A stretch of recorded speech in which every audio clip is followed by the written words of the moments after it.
Well, can I first of all say to our hosts, Lithuania, thank you so much for the incredible effort that you've made with all the parliamentarians who are here from all over the European Union, with the informal defence ministers meeting which I've just concluded, and now as we look forward to the Gymnich.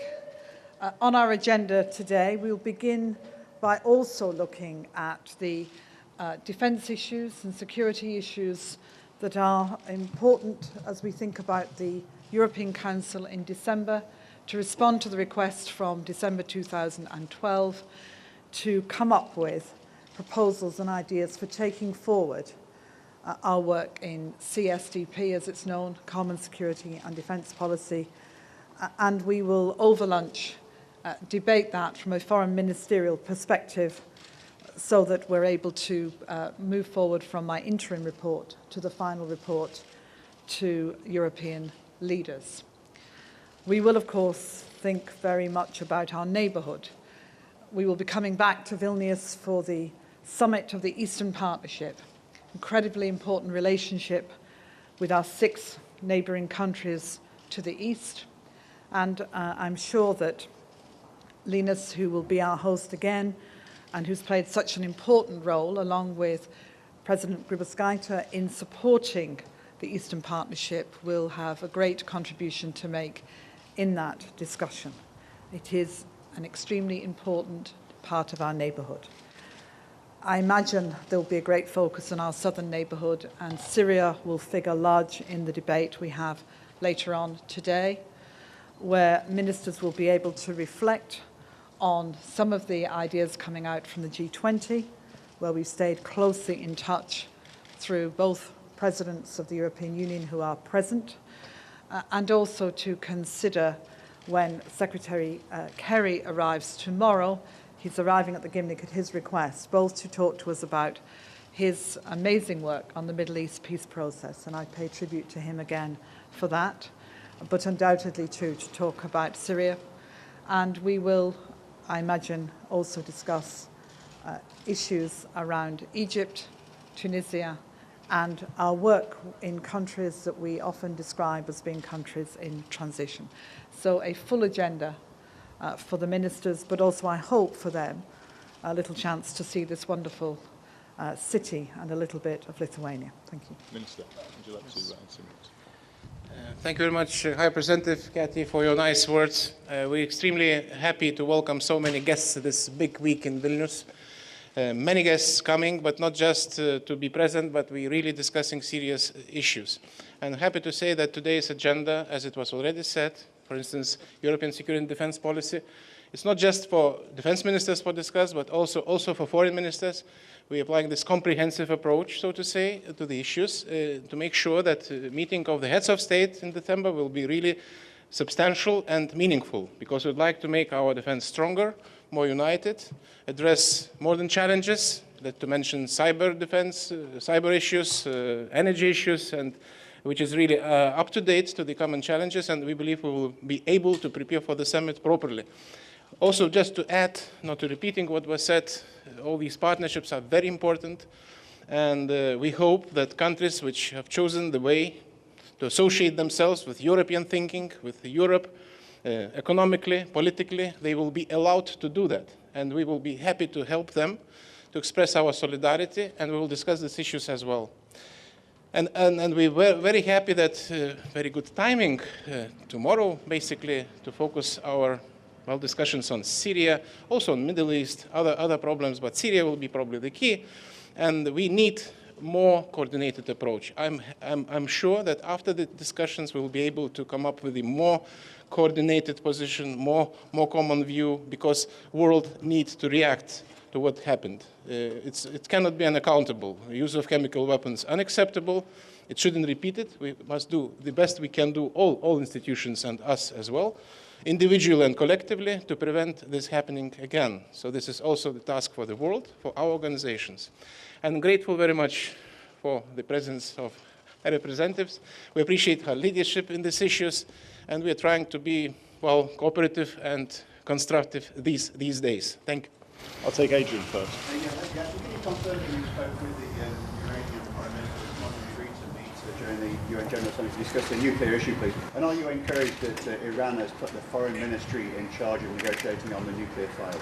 I have indeed spoken to the Foreign Minister of Iran this morning. It's the third time I've spoken to him in the last few weeks on a range of issues. But today specifically, I was responding to the news that the Foreign Ministry will take responsibility for the talks. I told him that I stand ready with my colleagues to get the talks moving.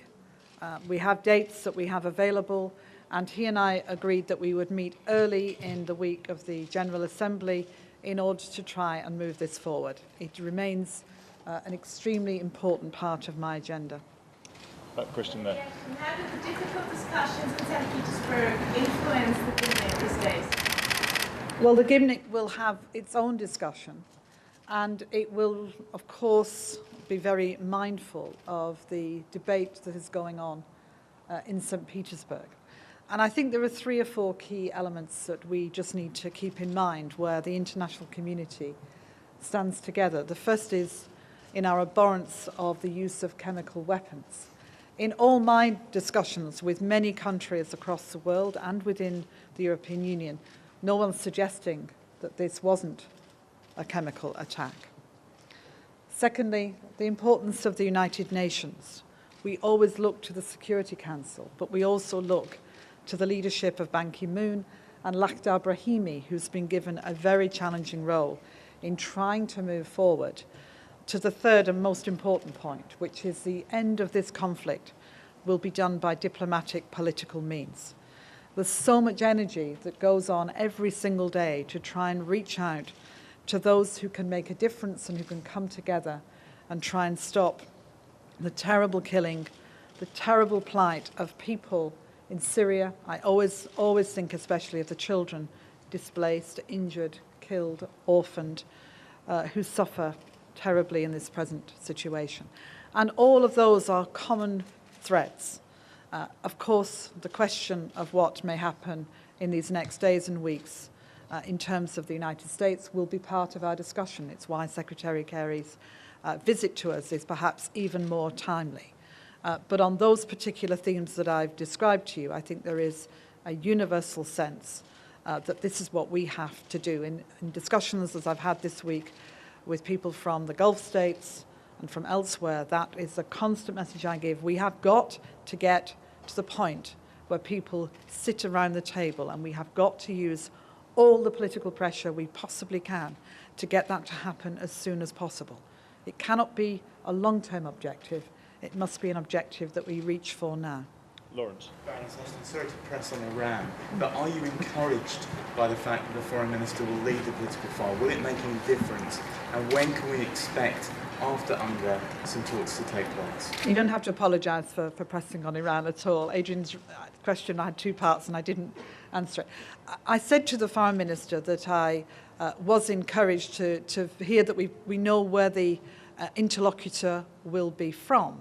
I don't yet know who the interlocutor will be, and that's an issue that I want to talk with the Foreign Minister about.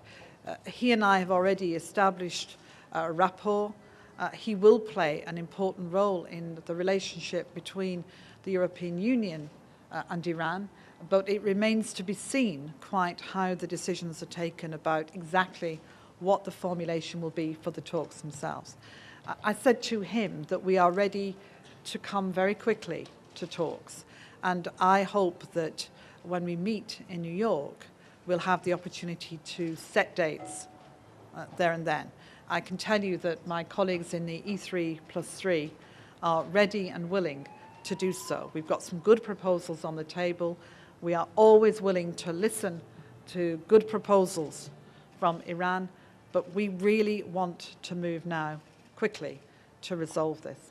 Last question at the back. Anna. Have you already talked to the Foreign Minister about Syria as well? And if not so, would you suggest that would be a good idea to talk to Iran about? I have indeed discussed the issue. The Iranian Foreign Minister asked to speak to me not long after August the 21st, the date of the attack, and I took the call and discussed with him. Of course, they take a different view about where all this came from, but I don't believe dispute the fact of the attack. And I made the points to him that I've made to everybody. We have to get a political process that's going to solve this. Somehow there's a sort of sense that, oh, well, that's an easy option. No, it isn't. It's incredibly difficult to get people around a table who have fought each other, killed each other, and who have extraordinarily different views of how things move forward. But in the end, it's what you have to do. And I hope we will be able to play a part in doing that. Thanks, everyone.